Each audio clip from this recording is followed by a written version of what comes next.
Okay, good afternoon class. So today we will have solve each problem carefully. Okay, number 1, red. Anna has 36 apples. She cuts them equally into 6 baskets. How many apples are in each basket? Okay, who can answer? Romar. 6. Why? How can you get 6 answer? Okay, sulti na lang.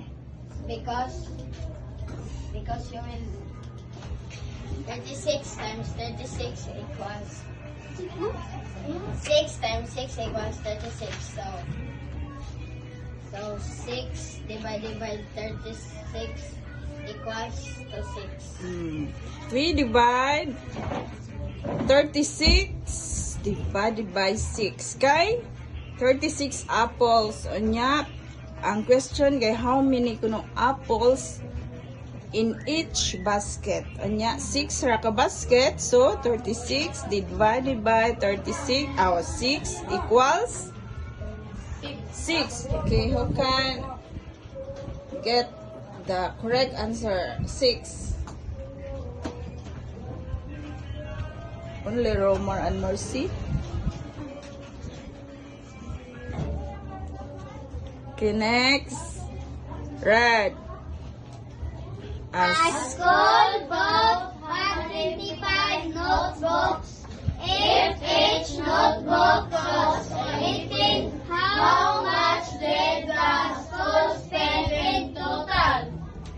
Okay, a school bought 125 notebooks. If each notebook cost 18, kung tag 18 kuno ang usa ka notebook, how much did the school spend in total? Pila kuno'y nabayad? Okay, answer. Can answer. Elizabeth.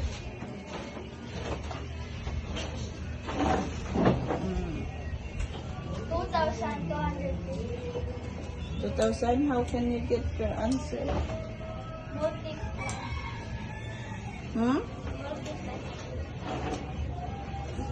Multiply ang times ang 125 times 8. okay. Answer in the whiteboard.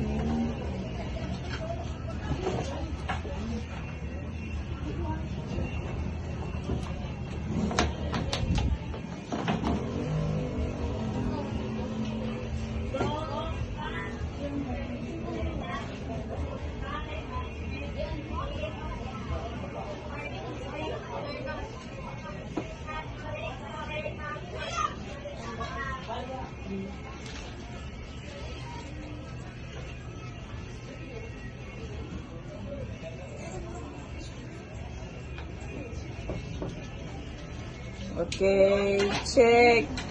Next. Red. Mark walked 2.5 kilometers in the morning and 1.75 kilometers in the afternoon. How far did he walk in all? Okay, you can answer. Okay, you answer in your notebook.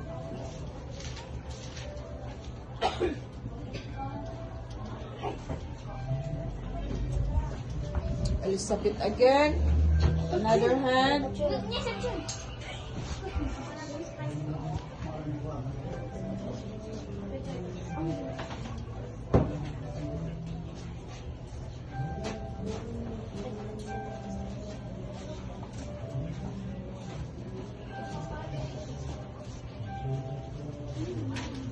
Very easy.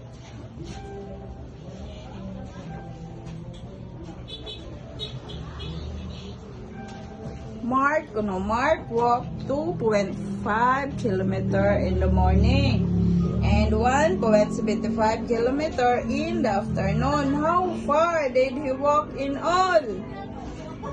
Ano sa day? Times day na ninyo. Hello. I-add. Uy. I-add na ang 2.5 o 1.75. Hala, no. Mo, dugay kayo. Pila answer? 4.25. 4.25. Very good.